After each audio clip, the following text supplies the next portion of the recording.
Hello, folks. How are you today? Very good. We're all blessed, very blessed on this end. We're very glad that you are joining us today. And today, I will be reviewing the final film in the Godfather trilogy. Sorry, it's a bit blurry. It's a bit of a glare there. The final film in the trilogy. And, so that's what I'm going to be reviewing today. I say we get into it. Say hello, Logan. Hello. Yeah, Logan's there. He's watching us as well as Kermit the Frog is there as well. Hello, Kermit the Frog here. Yeah, he's watching us as well. He'll be watching the review when we post it later on this week. But essentially, let's just get into it. So, The Godfather Part 3, it was released 16 years after the second one came out. And it received critical reception but mixed reviews overall. Some people really loved it and some people thought that it was a disaster and it was a ruinous way to conclude the trilogy. Me, on the other hand, I think it was a perfect film. It's not as good as the first two, but it's still one of my favourite films and it's still in my top 50 favourites to go back to and rewatch because it's just a perfect way to wrap up a trilogy. But more on my thoughts later. So today I'm going to be getting into the plot of the film. The final chapter in the final installment of the epic Corleone trilogy. Al Pacino reprises his role as powerful family leader Michael Corleone. Now in his 60s, Michael is consumed with guilt for his past deeds while he plans his family's re-emergence as a completely legitimate corporation in this exciting, long-awaited film, masterfully exploring the themes of power, tradition, revenge and love. Francis Ford Coppola directs Pacino, Andy Garcia, Diane Keaton, Talia Shire, Eli Wallach, Sofia Coppola, Joe Mantegna, and others in this final chapter of the trilogy, nominated for 7 Academy Awards for 1990, including Best Picture. So in terms of the overall plot, that's kind of like a summit, I should just say a summary.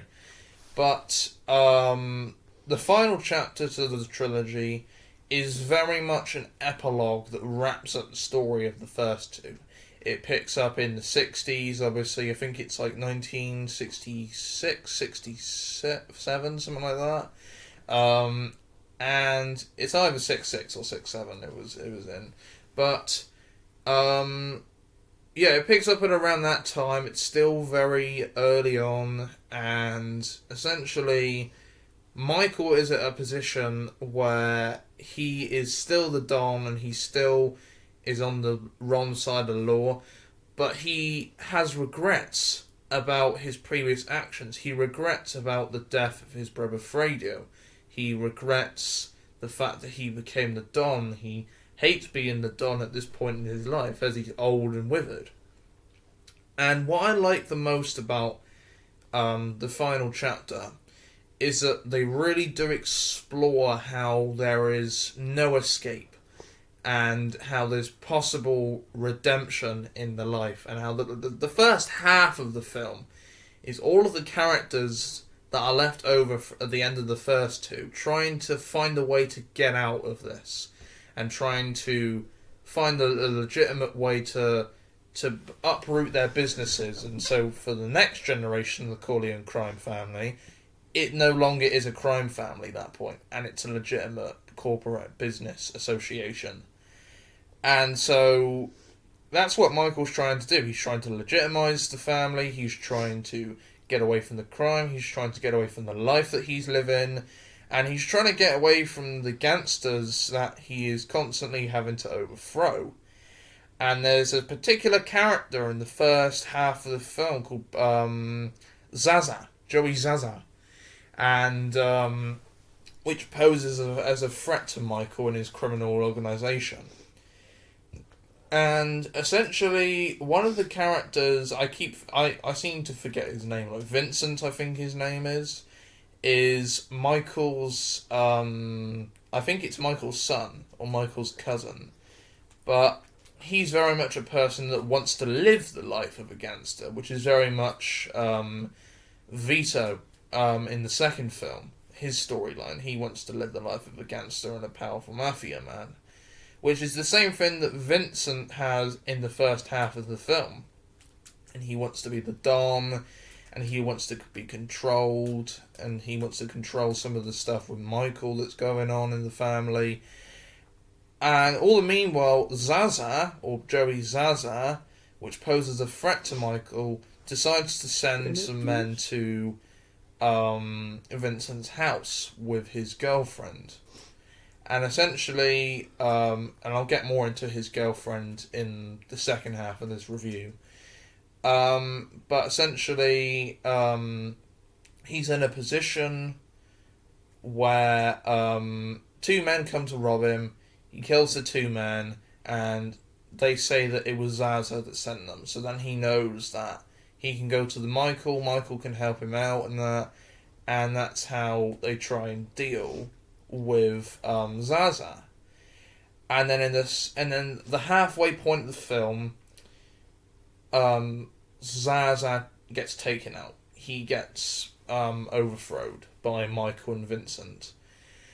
And essentially, that's when the second half of the film is very much its own story of wrapping up the trilogy, where Michael faces head-on with some of the other bosses, and there's this whole thing with the church, the Catholic Church, that gets involved, where they want Michael to donate some of his money from his criminal life into the church.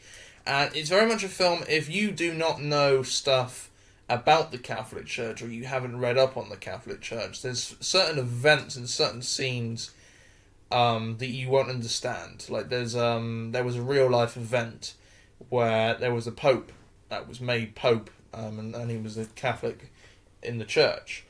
And about 5 days later, the pope went missing. And then about a week after he went missing, they found his body hung from a noose on a bridge. And that was real life. That actually happened.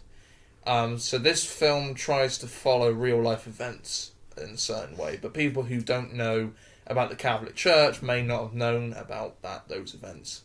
And so that scene wouldn't have had any significance to them. And so essentially, Michael decides to hand over his role in the second half of the film as Dom to Vincent, because he has no choice. He's weak, he's withered, he's old, and he's ancient, and he doesn't want to live that lifestyle anymore anyway. So he decides to hand over the role as Dom to Vincent so he can continue the life of the Corleone family. And this is when it takes a dark turn. And something happens in the last 20 minutes of film in the third act when they go to an opera house, and especially when they exit the opera house. And it basically damages Michael and Kate, which that's another factor that happens in the film, is that Kate comes back into the film to see Michael after like 20 years. But put your hand away, Kermit. Put your hand away. This is my video. Oh. Come here, you. Come here. Give me you bloody fit. Oh, my dick. This is my video. Alright, this is my video. I want to get to the review. Okay? So stop interrupting me, Kermit. I've had enough. Oh. And stop acting like Mr. Bean as well. He's just trying to be the main character at this point. I know, it's just ridiculous. Get on with your video, I'll keep him back. Alright, hold him down. Okay, thanks. So essentially, where was I? See, I've forgotten where I said now. Kermit. So essentially, something happens in the last 20 minutes, and it damages him for the rest of his life, and it involves his daughter, which she's a very troubled character in the film. But it involves his daughter, and essentially, it's sad. It's heartbreaking to see. I mean, especially to people who actually have children as well. Obviously, I don't have children yet, so I don't know what it's like. But Same. to people that... to people that have children, apparently it's heartbreaking. It is heartbreaking anyway. But, essentially... Stop it. Essentially, basically, at the end of the film, Michael dies, essentially. But not in the exit of the opera house. That's something else entirely. It skips forward to about a few years later, like 5, maybe even 6 or 7 years later. And, essentially, he's sat in his chair, and he's even more old with it at this point. And then he falls dead of old age of a heart attack. When he's eating some Italian food. And he just falls to the ground, he dies, and that's it. That's the end of the film. So he went for all his enemies, and then ended up dying at the end of the film. Now, I will say, in terms of the plot of this film, the first 2 interested me more. The third film, like I said, it's an epilogue. It's an epilogue to the trilogy. So, and a lot of people were disappointed with the third film, and really didn't like it, because they were expecting more of the first 2, which is what the first half of the film was. But the second half of the film ruined it for them, essentially. But they didn't ruin it for me, because I thought it was a brilliant way to end the trilogy. Getting into characters, though, like I said, Michael is at a position where he doesn't want to do it anymore and all that, so I've already gotten into Michael. But it's time to get into Michael's daughter. And I'm going to say one word to describe her and Vincent's character: incestual. So essentially, trigger warning about this. This belongs in Alabama, in backwards America. Sorry, backwards American folk. It does, but essentially, Vincent. This is before Vincent becomes the Dom in this early stage of the film, and Michael's daughter. I can't remember her name. Mary Ann, something like that. Mary, I think it was. You never have seen the films, but I think it's like Mary or something. But Mary and Vincent, or Michael's daughter and Vincent, start to have a bit of a relationship, and it's really awkward because you're looking at it through it one lens, and it's like these are 2 people that do love each other and root for each other and all that, and then you look at the other side of that, and they're cousins, they're relatives. And where's it? First cousin? It's second cousins, I think. Ah. I think it's second cousins or first cousins. So whatever, they are related. That's the main point to make in the film. Is that they're related, they're part of the same family, and that they're kissing each other and all that, and getting into bed with people and all that. And essentially, it's very awkward. And that's what a lot of people thought about the film. And to make it even weirder, the director of the film, Francis Ford Coppola, casted Michael's daughter as his own daughter. And essentially, so the daughter, the person that plays Michael's daughter in the film is the director's daughter, Sofia Coppola. That's what it says on the back here. Sofia Coppola, like Joe Montana and others. Like, that's what it is. And it's very awkward. But then, in the second half of the film, that relationship is ended. Because in order for Vincent to get what he wants, which is the position of the Don, he has to give up Mary. He has to give up Michael's daughter and the relationship. Because Michael knows that it's going on behind the scenes. You can tell throughout the first half of the film. But that was a very funny and corny and horny relationship. But it was awkward. Word. Horny. It was awkward to watch, especially last night watching it again for this review. Wait, can I watch this film? Shut up. Come at you. Like, honestly, man, sometimes I just don't know what to say about you. I just don't know what to say about you. Come here, you. Done it again. Twice in one video. Wow. That's like 3 times. Let's try to record videos for this. Yeah, true. So essentially, That's her character summed up, and Vincent's character, incest galore. That's essentially what that part of the film is. Zaza, he's the villain. You have the other dons, which are the other families, I think. And then you have the popes in the church as well, but they're all side characters. And then you have Connie's character, which is called Connie Corleone, which is the widow in the second film, or Michael's sister, that got married to the man in the first film that died at the end of the first film, that Michael basically ordered the hit on. And in the first film, the second film, or the end of the first film and the second film, she despised Michael. She just wanted his money. She didn't want anything to do with him. But then in the third film, she actually kind of comes around to him again. And she starts to side with him a bit more, because she realises that he's a man that's corrupt. He is a man that is self-conflicted, and the crimes that he commits is immoral.